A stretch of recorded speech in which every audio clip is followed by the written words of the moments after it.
बलरामपुर ज़िले में जो वन माफिया हैं उनके हौसले कितने बुलंद हैं, इसकी बानगी इस बाग से ही देखने को मिल जाती है।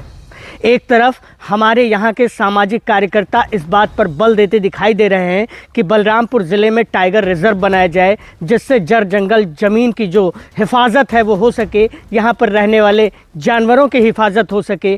लेकिन बलरामपुर ज़िले के कुछ रेंज इतने बदनाम हो चुके हैं जहाँ पर लगातार कटान देखने को मिलती है।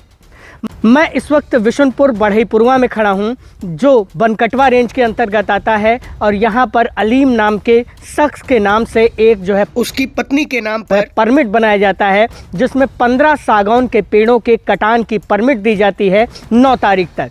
लेकिन ये कटान कल की जाती है। कटान करते हुए उस व्यक्ति के द्वारा 15 पेड़ों की परमिट पर लगभग 40 पेड़ों को काट लिया जाता है और लकड़ियों को इधर उधर रख दिया जाता है। इसके साथ ही तकरीबन 10 से 15 जो जड़ें होती हैं, बूट होते हैं जो पेड़ के, उनको भी उखाड़ कर फेंक दिया जाता है।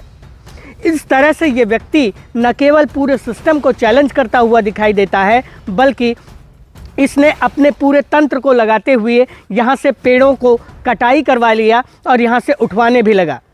वन विभाग के अधिकारियों ने इतनी जहमत भी नहीं उठाई कि यहाँ पर आकर इसकी जांच करवाएं, यहाँ पर आकर इस पेड़ों की जांच कर लें, इनके बूटों की जांच कर लें, जो कटान हो रही है वो कितनी सीमा में हो रही है और किन चीज़ों की होनी चाहिए थी, पेड़ों का व्यास क्या है।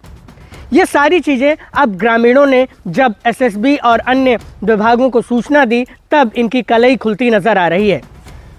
बताया जाता है अलीम नाम के व्यक्ति पर जो परमिट बना था 15 पेड़ों का, उसका जो ठेकेदार है उसका नाम निजाम है। निजाम ने अंधाधुंध इस बाग से तकरीबन 40 पेड़ों की कटाई करवा ली और इन पेड़ों को लदवाने भी लगा। एक बाग में ले जाके इकट्ठा भी कर दिया। जब एसएसबी के लोग पहुँचे तब जाकर तमाम मामले खुले। अब इस पर वन विभाग अपनी सफाई पेश करता हुआ नज़र आ रहा है। वन विभाग के अधिकारियों का कहना है कि हमें सूचना मिली है कि कटान की गई है। अब कटान की जो सूचना है उस पर हम लोग कार्रवाई कर रहे हैं और तमाम चीज़ें आगे बढ़ रही हैं। लेकिन जिन बूटों को उखाड़ लिया गया, जिन बूटों को पेड़ के अस्तित्वों को ख़त्म कर दिया गया, उनका क्या? इसके साथ ही जो राजस्व की हानि हुई उसका क्या?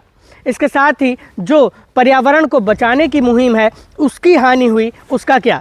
बलरामपुर के वन माफिया इसी तरह से लगातार जो है सिस्टम को चैलेंज देते रहते हैं, लेकिन सिस्टम इतना नतमस्तक है उनके सामने कि अपने जंगल को भी नहीं बचा पाता, जबकि उसके पास तमाम तंत्र है। पुलिस विभाग, एसएसबी और तमाम सहयोगी संस्थाएं हैं जो उनका सहयोग भी करती हैं, लेकिन फिर भी ग्रामीण क्षेत्रों और वन विभाग के रेंजों में आने वाले जंगलों में लगातार कटान होती है।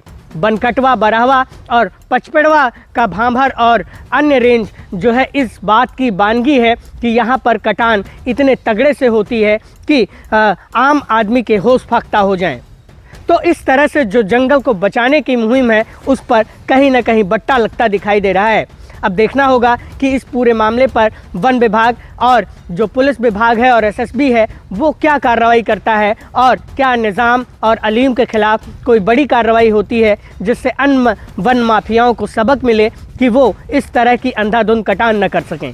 बलरामपुर से मैं योगेंद्र विश्वनाथ त्रिपाठी, द पूर्वांचल पोस्ट के लिए।